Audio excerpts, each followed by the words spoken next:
This is the Team Associated RB10. It's one of the best beginner-inspired RC racing buggies that you can buy. And this buggy is perfect for someone who's looking to get into RC racing on a little bit of a tighter budget. And for a long time, getting into RC racing has always been an expensive thing to do. But not anymore, because the RB10 opens up the opportunity to everyone. Now, for the £229, which is how much this buggy costs, you're actually getting a lot for the money. It's 2 to 3S ready out the box, and being a Team Associated, it's also incredibly well built. I recently tested this out at the new RochesterRC racetrack, and it was a lot of fun, although it did feel a little bit slow on 2S, due to it being a little bit undergeared out the box. Whilst I was at the track, I also turned off the gyro because I found it was interfering too much with my steering inputs. Having that gyro feature is definitely a good option for beginners. If you're just starting out, having that extra stability is really going to help you when you're running this thing around the track. Now, this buggy is the perfect option for someone who's looking to get into RC racing but doesn't want to spend a huge amount of money. Just bear in mind you will need to provide your own battery because it doesn't come with one in the box. Now, I really enjoyed this when I put it around the Rochester RC track, but it definitely needs to be geared up a little bit, and I also think there needs to be some changes elsewhere. But I'm not making any changes to this in today's video. I just want to find out if this buggy could actually be used as a daily basher. Now, for those of you who didn't see my first video, here's a quick look at the chassis features again.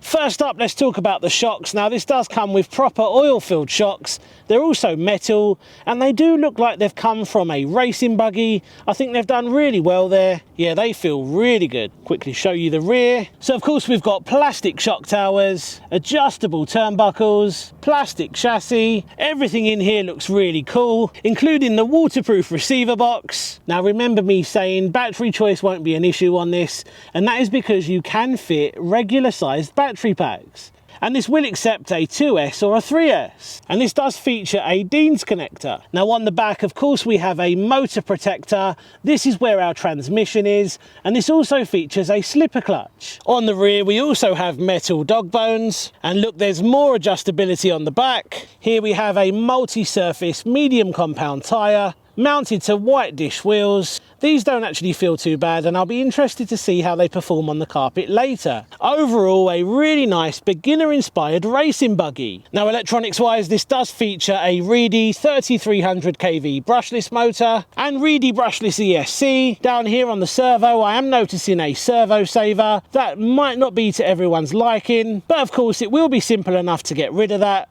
The receiver on this also features an inbuilt gyro, which should help to keep this buggy nice and stable when we're ripping it around the track later.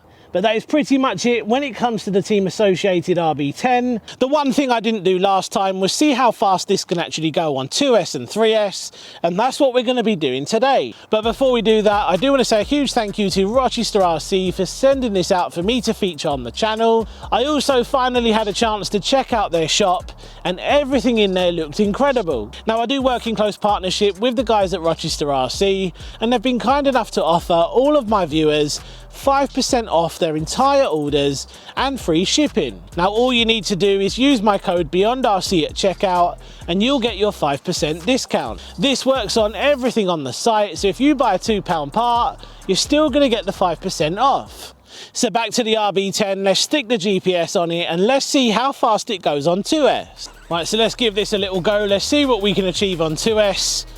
Now, of course, this is made to be an agile little buggy that you can throw around at your local RC track. It's not made for speed runs.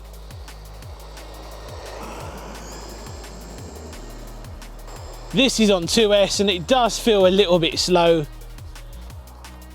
And that was noticeable on the track as well. It did feel a little bit underpowered.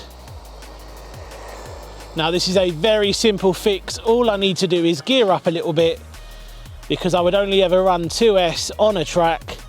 3S just adds unnecessary weight, in my opinion.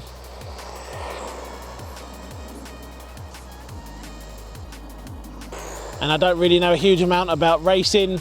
I'm more into the bashing side of things when it comes to the RC hobby. But I'm pretty sure most people run 2S on all of their racing buggies anyway. Right, let's bring it back. Let's see what we got on 2S. I'm gonna guess 20 miles per hour, maybe slightly more. It's not very quick. So let's hit stop and read. 21 miles per hour. So next up we have 3S. This definitely feels a lot quicker.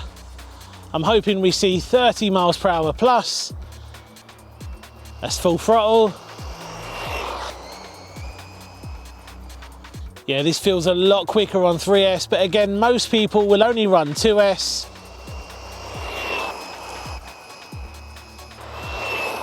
What a cool buggy. And for the price, £229, you are getting a lot for the money here.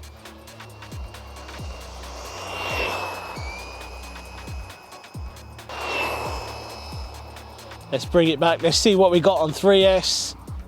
So let's hit stop and read. 31 miles per hour.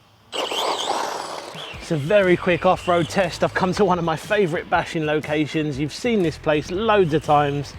Now immediately I do notice there is a lack of grip. The rear tyres just don't grip very well, and it's really hard to try and keep it in a straight line. I have still got the gyro switched off.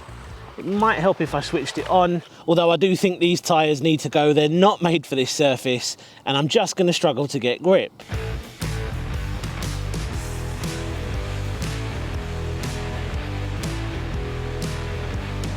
And this buggy does handle really well. One of the only things I would change on this would be to get rid of the servo saver. I know some people left comments when I done the initial review saying, get rid of that servo saver, you really don't need it.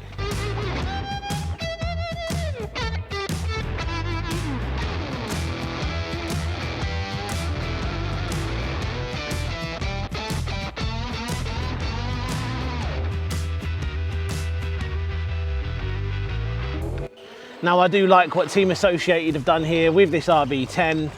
They've given us a really good beginner platform which is upgradable, especially if you want to get into racing or you want to come down here at the weekend. You know, you can make a couple of very minor changes and what you have is a very solid buggy.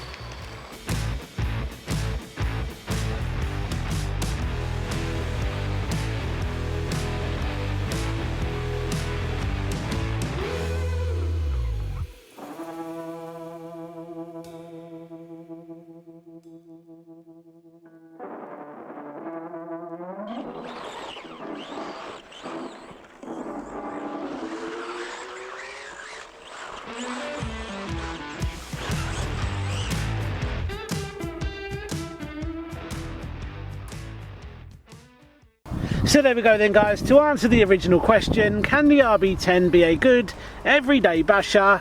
Yeah, not really. Now I knew this wasn't going to be a very good ready to run basher, of course not, because it's made to go around a track and it is very good at doing that. And once again, like I said earlier on in the video, this is a perfect introduction to RC racing, especially if you're a beginner. For the money, there's very little out there that can compete with this if you're looking to go racing. Now I would suggest you don't get the RB10 if you have no interest in RC racing whatsoever. I absolutely love this. I cannot wait to make some changes and take it back down to the Rochester RC racetrack. I'm hoping to do that in the next couple of months, so stay tuned for that. Let me know your thoughts in the comments down below. Cheers for watching, see you on the next one, take care. If you want to check out the full track test that I did down at Rochester RC, click the top video now, or if you're still looking for a 1/10 scale buggy, click the bottom video for a cheaper option.